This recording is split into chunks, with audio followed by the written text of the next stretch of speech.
August থেকে ঢাকার 2 city কর্পোরেশনের 2টি জোনে পরীক্ষামূলকভাবে বুয়েটের ডিজাইনে নির্মিত অটোরিকশা চলবে বলে জানিয়েছেন স্থানীয় সরকার উপদেষ্টা আসিফ মাহমুদ সজীব ভুইয়া। গুলশানে ঢাকা উত্তর সিটি কর্পোরেশনে ব্যাটারি চালিত রিকশার চালকদের প্রশিক্ষণ দিতে মাস্টার ট্রেইনারদের প্রশিক্ষণ প্রদান অনুষ্ঠানে উদ্বোধনী বক্তব্যে তিনি কথা জানান।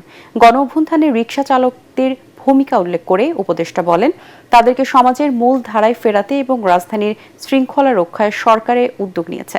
এ সময় ডিএনসিসি প্রশাসক মোহাম্মদ এজাজ বলেন, 1 লাখ রিকশা চালককে প্রশিক্ষণ দেওয়ার পরিকল্পনা রয়েছে সরকারের।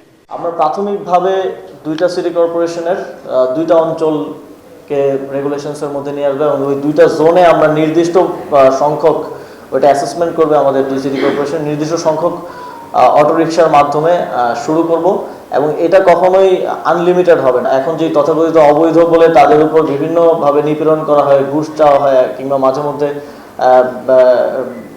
শাস্তিমূলক ব্যবস্থা যাওয়া হয়, এটা আর থাকবে না।